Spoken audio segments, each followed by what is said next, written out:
Saturday mornings at 7 on AM 560, The Answer. Listen to podcasts of Joe Walsh and Chicago's Morning Answer with Dan Proft and Amy Jacobson on the AM 560 mobile app. Download it today at 560theanswer.com/mobile. Good morning, Dan and Amy. So we talked about a little bit about the EU parliamentary elections over the weekend. We talked about them yesterday. And the takeaway is the rise of the populist right and the rise of the green left. And Steve Bannon, who's buddies with one of the key risers on the populist right, Matteo Salvini of Italy, Deputy Prime Minister, had this analysis. I think you've seen now the possibilities, particularly in the major countries of Italy, France, and the United Kingdom, where the huge victories there for the populist national sovereignty movement. Now you see the possibility of a supergroup, that you see the possibility of putting together Hungary, Poland, the United Kingdom, along with Salvini and Le Pen, but to have actually a group that would be the second largest, I think the second largest group in all the European Parliament. What you're going to see, whether the super group can come together or not, is you now have with these sovereignty movements what I call command by negation. You certainly have a critical mass that can start to block things. And as I say, I think every day is going to be, in Brussels, is going to be Stalingrad. We're not in an era of persuasion. We're in an era of mobilization. People, because of the internet, because of the the way they come to news, they come to information, the way that a lot of these political parties are almost aspirational lifestyles, this whole disintermediation of the mainstream media around Facebook Live with campaigns by Salvini and Bolsonaro and people like Nigel Farage and AOC in the United States. You're now seeing an era of mobilization. And I thought what you saw yesterday was a terrific job of mobilization by the Greens, and they are going to be a significant factor. And anybody who doesn't think they're not doesn't understand how trends develop in politics, but they're going to be quite substantial going forward. A super group of nationalists. He makes it sound like the Justice League. I'm not sold on that. Also, I'm not sold on this mutually exclusive choice you have to make between persuasion and mobilization. We're always in an era where both elements are in play. But that's just my view. Let's get expert opinion on this. We're pleased to be joined by our friend Jed Babbin, former U.S. Deputy Undersecretary of Defense, contributor to the Washington Times and the American Spectator. Jed, thanks for joining us. Appreciate it. Your take on glad to be here. Your take on the EU election results and Bannon's analysis of. Well, I think the election results show an enormous populist revolt against globalization. And I don't necessarily agree with him. Well, I don't agree, quite frankly, about this mobilization versus persuasion. There's always persuasion in populism and in politics. That's the nature of the game. Politics is defined by the ability to persuade other people. Yes, there are movements out there which are represented by people who are, more interested in persuasion than mobilization. You have to have a mobilization in order to elect your guys. So, again, the European elections, quite frankly, are significant, but they're significant only in respect to showing, as the Wall Street Journal said the other day, the sick man of Europe is Europe. Yeah. The European Union cannot function except for unanimity. They are unable to do that. They're not agreeing now on who should take the top roles in the EU, who should be the next European president, so on and so forth, chief of the European Commission. These are things that are very important over there because that's what their politics depends on. Well, but everything, forgive me for going on so long, sure. The most important thing in all of this is Brexit. The European Union is scared to death. They don't want a no-deal Brexit. The incompetence of Theresa May, who is still staggering on as the UK's prime minister and refuses to leave in time to actually get anything done. She is the worst representative of the failure of British politics and the failure of globalization. Yeah, but she is going to be leaving eventually, and who's going to take her place, and is it really going to make a difference? Well, there's two questions there. I mean, she's going to leave eventually, Amy. That's really the problem. Eventually, it's too bloody late. She should have quit when her deal failed in Parliament in January. She should have quit when it failed for the second time and the third time. She is hanging on by the skin of her teeth just to prove a point. And the point is that she's incompetent. Right now, if she left months ago, there might have been time to negotiate a better deal with the EU, but every day she stays there deprives the time that they need to do something like that. Don't forget, they're not going to get any more delays in Brexit. October 31st, Halloween, is the deadline it's going to hold, and they're either in or out by then. And I think that they're going to be out, and they're going to be out with no deal, because Theresa May is taking so damn long to depart that they don't have time to do something better. Well, so if that's what comes to pass, regardless of who the next prime minister is, if it's Bojo. Well, Trump impersonator, yeah, right. Boris Johnson, former London mayor. Hey, he was Trump before Trump. Yeah, okay, Exactly. all right. Him or and then Nigel Farage. Obviously, this Brexit party is more popular than either the Whigs or the Tories these days. So if that does come to pass, are we looking at a disintegration of the EU, or just it just continues to limp along? And how does that affect America's interests? Both of those scenarios. It will continue to limp along for the foreseeable future. The Eurozone, the nations that use, I think there's a dozen of them that use the euro as their common currency, will still be bound together. And I think that it's going to limp along for the foreseeable future. But it's decaying. It's decaying gradually. It's decaying irrevocably. And the real question is, will we be able to continue to trade with them? We will not, I repeat, not be able to get them to contribute their fair share to NATO. And the real question is, when a war breaks out there, eventually, there always is. I mean, it's been for 300 years. The Europeans have always been at war with each other, or somebody else has attacked them.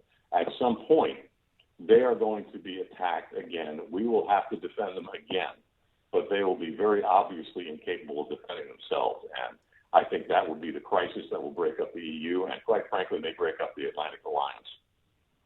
We're just getting this over the transom that Bob Mueller is going to make a public statement about the Russia probe at 10 a.m. It will be a statement only, no Q&A period to follow. What do you expect from Mr. Mueller? Not much. I think he's going to basically try. Exciting. Yeah. It's going to be anticlimactic. He'll say hi and bye. No. Oh yeah, hi and bye. Well, he's basically going to say, I didn't find that the FBI created a coup against Trump, and my best buddy Jim Comey, who by the way is his real life best buddy, didn't do anything wrong. He'll hedge and he'll hem and haw. He'll try to explain why he hasn't gone in front of Congress to testify yet. And nobody's going to be satisfied, not Trump, not Pelosi. And, Mueller is, frankly, just Mueller. He's going to continue mullering through. And this continual problem we have until the Democrats give up on the idea of impeaching Trump. And when when Barr's investigations are followed up and actually are completed as to what Comey and Brennan and Clapper did, and probably Obama himself, we will finally find out that there was no justification for the investigation of Trump, and that several people broke the law in trying to investigate him. And I'm hoping some of them are going to be indicted and go to jail. Well, do you think he's going to answer, I know he's not taking questions, but talk about these 10 alleged possible obstruction of justice charges that have been looming overhead? Not charges. Excuse me, but the possible 10 counts of possible obstruction of justice. Well, I think the only thing he'll say, pardon me, Amy, in that regard is that there was no draft indictment of Trump. That's one of the things that Michael Wolff has out in his book. And that's clearly been debunked by Mueller already yesterday, and I think he'll emphasize that. But again, it's going to be the only news on an otherwise very dull day. Now, by the way, the Russians are conducting underground nuclear tests again in violation of the 30-year-old test ban treaty. So maybe somebody ought to be looking at that. Boring. Here's I know. Here's some more snoozer material. Starting in April 2018, a group of anonymous people created fake social media accounts to pose as journalists, plant letters to newspapers, impersonate Republican candidates for Congress, all in an effort to promote Iranian interests. Well, was Trump colluding with the Iranians, too? It doesn't seem like he's particularly fond of them. No, he's been saber-rattling with them for, the last month. And, everything from troop buildup, sending an aircraft carrier over there. They've been doing everything they can to really muddy the waters and threaten us and, frankly, do more to build up towards a war between Israel and Hezbollah. That is a very great danger. So, both sides have been saber-rattling for a month now. I think things are quieting down a little bit, but Mr. Trump is confounding everybody, especially everybody on the right-hand side of the equation, because of his on-again, off-again approach to Iran and North Korea that I write about in today's Washington Times. I mean, the real point comes down to what is his policy. I don't think he knows, and I don't think we really know at all either. Well, wait a second. He's joked about, the policy towards Iran. I mean, he said, well, it keeps the Iranians guessing. We'll do one thing one time and one time another.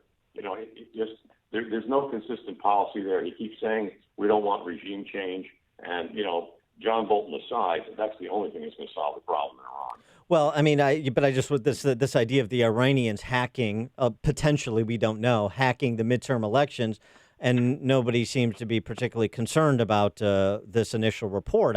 I thought when foreign governments attempt to interfere in U.S. elections, that's a big problem that we should all be concerned about. It is a very big problem. We should all be concerned about it. But if you look at what's going on, pardon me, around the federal government and around these states, I mean, there is really nobody who's preparing for a cyber attack against our elections next year. The states are certainly not. They're not capable of it. I believe that many states, I don't know precisely how many, use the same computer software to count votes. Now, that's clearly something that's hackable. And if somebody wants to tinker with it, they're going to. And obviously, Iran, North Korea, Russia, China, everybody's going to be getting in on this. There ought to be a massive effort to stop it, and I don't think there's anything such. Pompeo was on, Secretary of State Pompeo was on with Maria Bartiromo this morning, and he was talking about China, not directly with respect to trade policy, but sort of indirectly talking about shipping lanes of the South China Sea and China's a lack of good faith in that area, as well as their lack of good faith with respect to intellectual property and the like that we've been discussing for the better part of 2 years. What about that? Is there concern about military escalation with China? I don't think so. I think China is doing a lot of military escalation itself. And don't forget fortifying and building up those new islands, creating new islands in the South China Sea, arming them, putting missile batteries on them. They're doing a lot. And don't forget, China, for the first time in 600 years, has built a blue water navy. And that's something we really ought to be paying more attention to, because their navy is constructed in a manner to prevent our Navy from access to the South China Sea and areas around it. So it's an area denial weapon system, in effect. We need to be preparing more for confrontation with China. I don't think war with China is likely, at least soon. But China, quite frankly, is going to have a war with us at some point because of its expansionist policies and ambitions, whether it's Taiwan, Japan, the Philippines, any of those places are directly threatened by China, any and all. And I think at some point there is going to be a conflict. I'm hopeful it'll be a short and small one. But with China, it's a big and powerful nation. We're going to be in a war that, quite frankly, may cost us more than we can pay. Well, that's a concerning note we'll have to ponder. Jed Babbin, former U.S. Deputy Undersecretary of Defense, contributor to the Washington Times and the American Spectator. Jed, thanks for joining us. Appreciate it. Thanks, guys.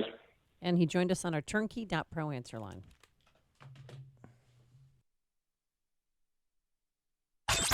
Before you see it on TV, share it on Facebook, or read about it in the paper, hear it here first. This is Chicago's Morning